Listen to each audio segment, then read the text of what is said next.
Hello everybody, welcome back to my channel where skincare is all about progression over perfection because perfection doesn't exist. And welcome back to another episode of When Beauty Turns Ugly. I've decided not to do these weekly, I'm going to do them every other week, divided with my Instagram versus reality series, just to change it up a bit, you know?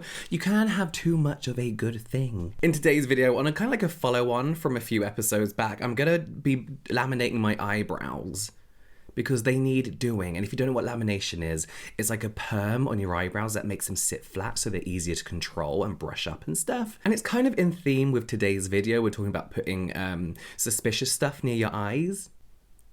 Yeah, but before we get into it, just a little disclaimer. Everything in today's video is just alleged, in my opinion. Supposedly, allegedly, okay? So it's just, what, for entertainment purposes only. So, you know, just leave it. I buy these brow lamination kits from Amazon and I just do my brows. I kind of let them sit flat for about 24 hours and then tomorrow I'll kind of like pluck and shape them. So today is just going to be about the actual lamination process. But in order to prep our eyebrows and our skin, we need to protect it. So I love using these Kahi balms just as like a protective layer. And I put that around the eyebrow where I'm going to be putting the perming solution and fixing solution, being careful not to get it on the actual eyebrow. We're going to be talking about eyelash serums, a category that for the longest time I thought was just a load of bullshit. I thought, how can something make your lashes grow so quick? But there is a science behind it. There's an actual science behind it, which I didn't know until doing research for this video. And they work very, very well. However, these results aren't without their complications, irritations, reactions, which of course we'll be talking about today. So here's the kit. You get this little cling film that you're meant to cover your eyelashes with, eyebrows with. I'm going to start with step one, the perming solution. So super quickly, let's look at the actual science behind lash serums. And let's start off with what I guess is like the gold standard of lash serums, and that is Latisse. Latisse are a prescription-only brand. It's an FDA-approved eyelash serum that has been proved to grow your lashes. Latisse was created by, I guess, like a company, conglomerate brand. They do a lot of things. AbbVie, I think it's pronounced, who are the creators of the Botox and Juvederm, so Botox and fillers, as well as the most popular brand of breast implant. So Latisse was created to help those with hypertrichosis, which is basically a lack of eyelashes. And you know, it's not just for cosmetic purposes. Our eyelashes do serve a purpose. Sorry, this is tricky to do. I got a monitor in front of me that's actually flipped, so it's like mirrored and it's really tough. So that's done, and we're just gonna brush it through, making sure it's got in everywhere. I do have a tutorial just on this on my channel if you want to watch that later, rather than try and focus on the story and this at the same time.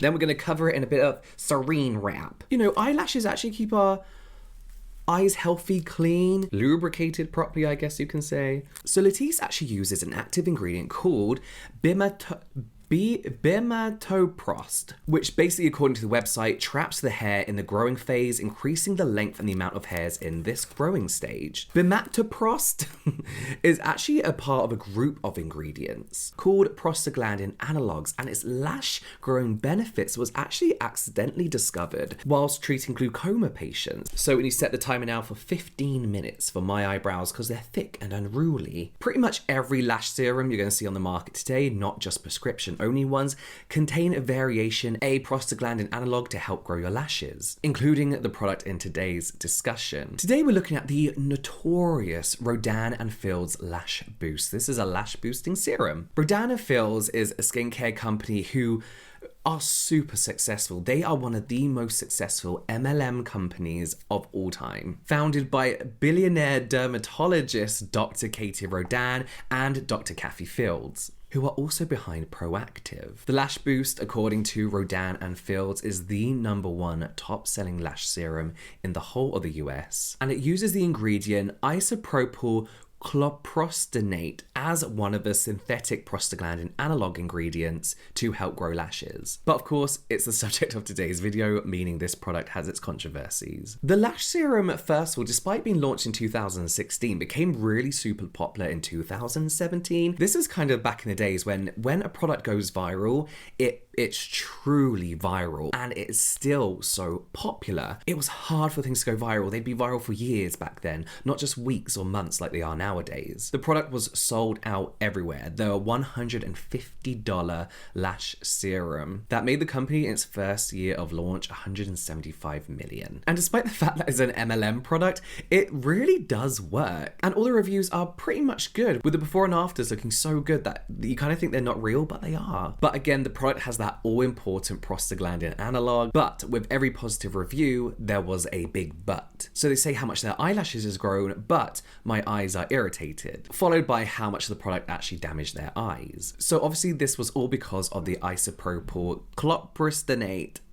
Prostaglandin analogs are known to have the following side effects. They can cause droopy eyelids, the loss of fat around the eyes, they can cause redness, increase blood in the eye vessels, they can change the colour of the iris, cause darkening of the eyelid skin, they can impact vision, they can cause cysts, they can cause inflammation, can cause inflammation of the iris, they can cause eye pain, excessive tearing, and eyelid crust. And some of the customers who bought the Rodan Fields Eyelash Boost experienced pretty much all of these. And that's what brings us on to today's lawsuit. The lawsuit is Barbara Lewis, Akemi Buckingham, Elena Hufnagel, and Teresa Gattuso, individually and on behalf of all others similarity situated, versus Rodan Fields. Filed on the 13th of April 2018, with their attorneys Keller Rohrbach, LLP, famous for cases against EpiPen, Wells Fargo, and Rodan Fields. But first, let's go to February 2018. Epcot announces the Circle of Life ride will close permanently. China briefly bans the letter N, and plaintiff Barbara Lewis purchases her first Rodan Fields eyelash boost. She used it a couple times in February,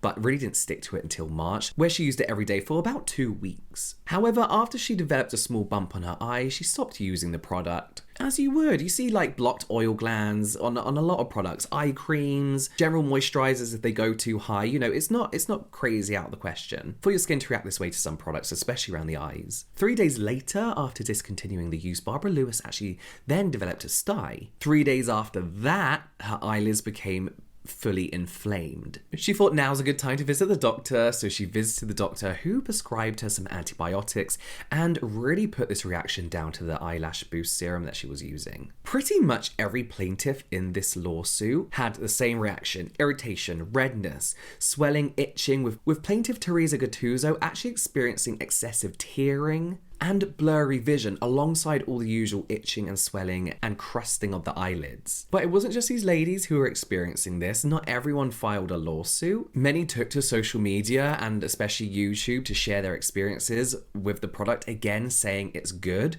However, my eyelids are so irritated. So as I mentioned, this product is an MLM product. You can buy it through what the Avon women called a representative, a boss babe. I don't think you could buy it anywhere else. Whereas Latisse, which we're going to look back on, is an FDA-approved drug. But they all contain a variation of that all-important ingredient that is proved to help lashes grow. So, quick back look at Latisse, the prescription-only FDA-approved product classed as a drug due to its appearance-altering claims. As with any drug, it has side effects, all of which are clearly listed on the Latisse website, along with clear usage instructions and how to help prevent any possible side effects. Latisse say Latisse use may cause darkening of the eyelid skin, which may be reversible. Latisse use may also cause increased brown pigmentation of the coloured part of the eye, which is likely to be permanent. It's possible for hair growth to occur in other areas other than where you put Latisse. They basically say you should be fine if you get it anywhere else, just blot around the area with a bit of tissue. And these differences,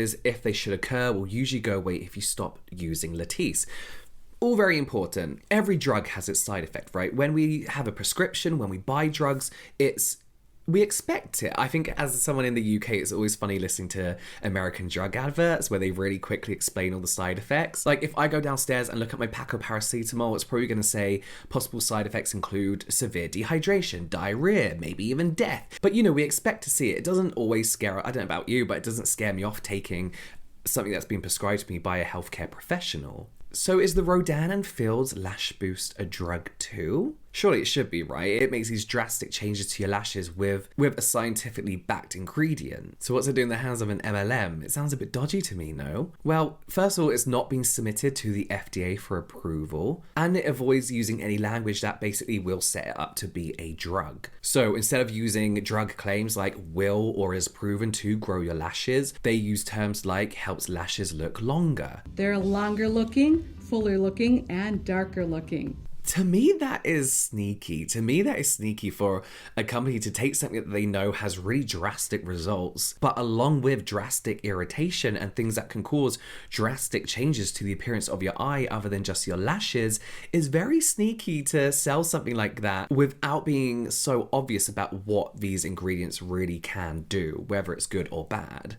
Don't you think? I think that's sneaky. Okay, so it's been 15 minutes. We're going to take off the cling film. Skin's looking not irritated, that's good. And we're just gonna swipe these up because this is the direction we really want them to go. Obviously that's not how we ultimately want them to look, but once you get these sitting like this, you can brush them into shape, you can trim them and all this kind of stuff, and it just keeps them looking really quite smart. Okay, I'm just going to remove a lot of this because now we need to put on the perming solution. I do this by just literally like squeezing out any kind of product that may be left on there. So we get number 2, the fixation, and we do the same.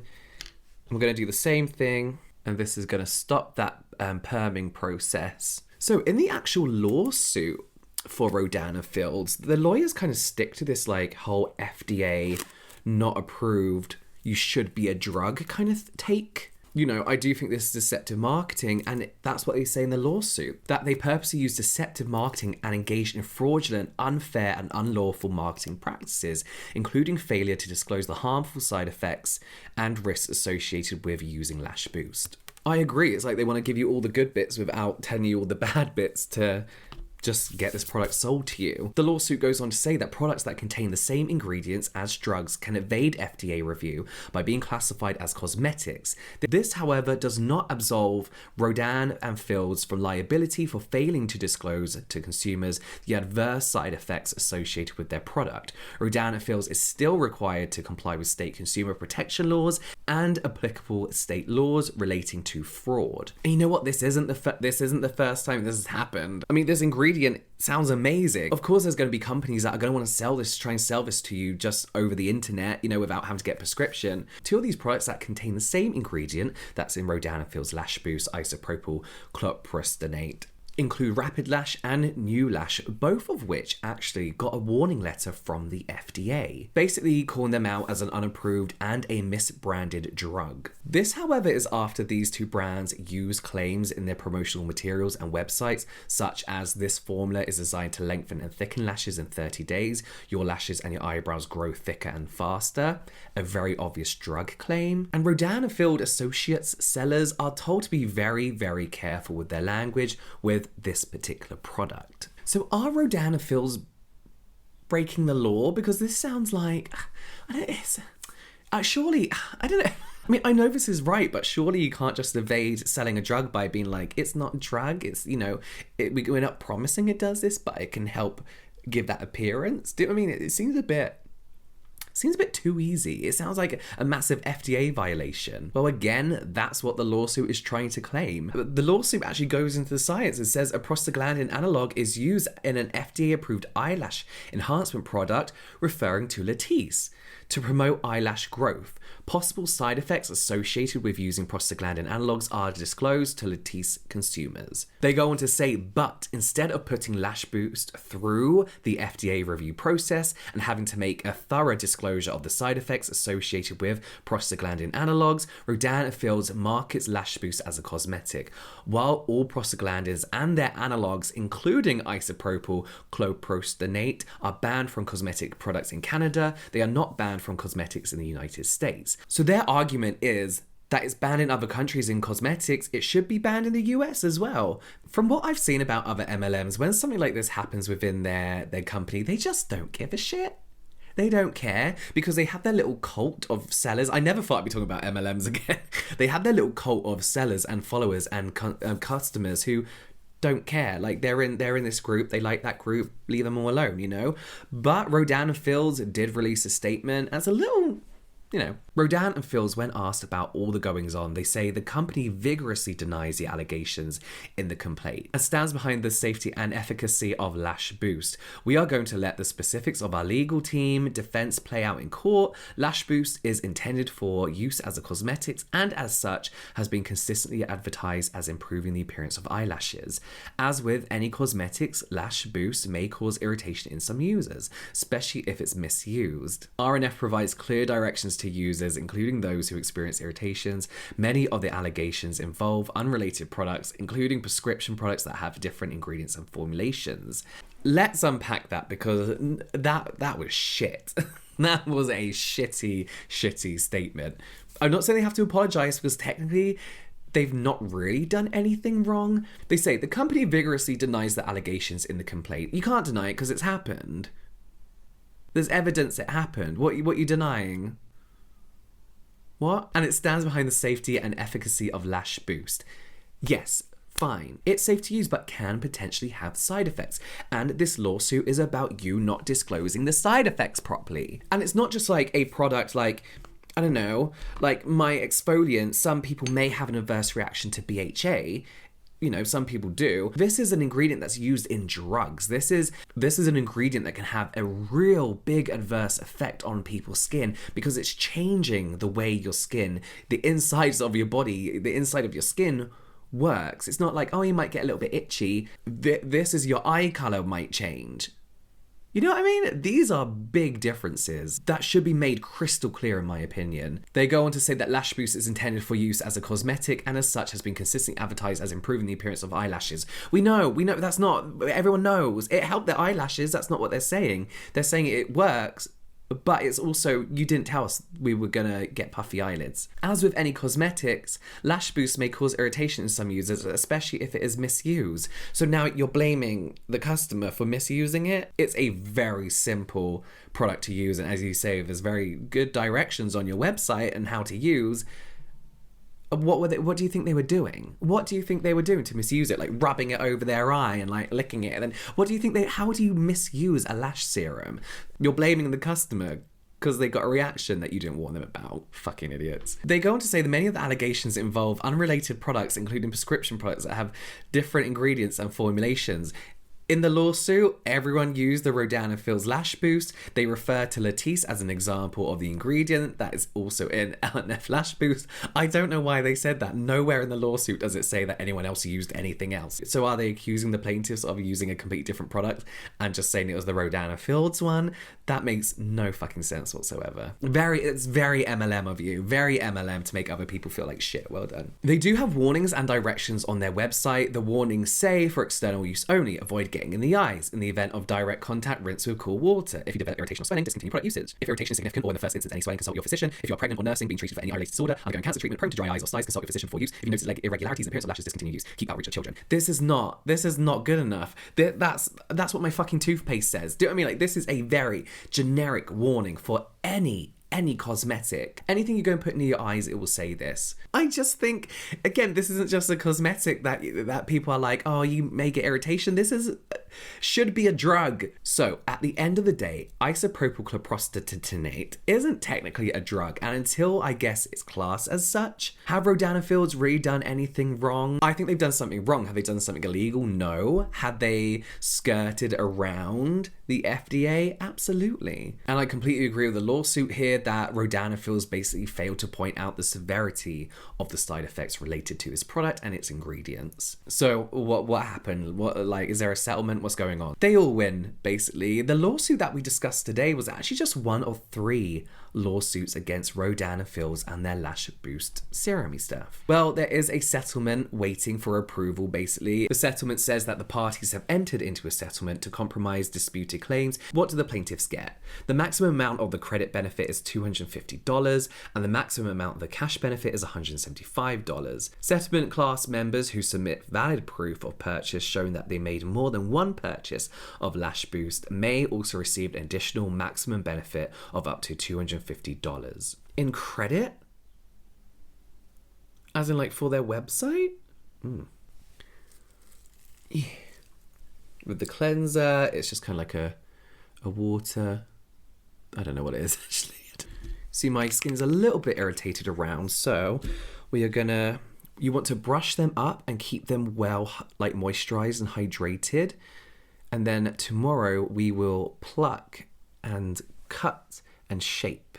So in addition to the settlement benefit, Rodan Fields actually agree to revise the label and the instructions for use and to list certain alleged side effects that have been reported by some users. RNF will provide expanded cautionary instructions for use and has agreed to make certain changes in how it advertises the product on its website. This settlement is submitted for approval actually later this year, September the 14th, 2022. These cases go on for so long. 18, 19, 20, 21, 4 years for this settlement case is just... See how irritated my skin looks? It's too, I would be like, oh, you know what? I don't want to do this anymore. I like, you know. This actually reminds a lot of the Younique 3D Fibre Lash Mascara lawsuit, where plaintiff Megan Schmidt and many other people basically said that these fibers in this mascara got into their eyes and really irritated their eyes. And the pictures are horrific. Younique actually agreed to pay out $3.2 million under the accusation that they used deceptive marketing for their fiber lashes. They basically said that they use 100% natural green tea fibers. You know, these fibers would stick to your lashes in this mascara and make them look longer, but these weren't green tea fibers, they were shredded nylon fibers. With all the plaintiffs saying, like, if we knew this, like, we wouldn't have bought the product. I don't know why, because it's still shit that's going to get in your eye. I guess is the whole natural was better kind of thing. So whilst neither side has admitted any wrongdoing, of that 3.25 million, all the plaintiffs will get a share. So there we have it. There is today's lawsuit when the beauty turns ugly. I hope you enjoyed it and enjoyed me kind of like ruining my skin and doing my eyebrows. Let me know if you laminate your eyebrows down below, if you ever use these products, or if you've got lash boost serums that you actually really love using. Leave that in the comments down below. You can watch the rest of the When Beauty Turns Ugly series here, some general light entertainment here, and I'll see you over there.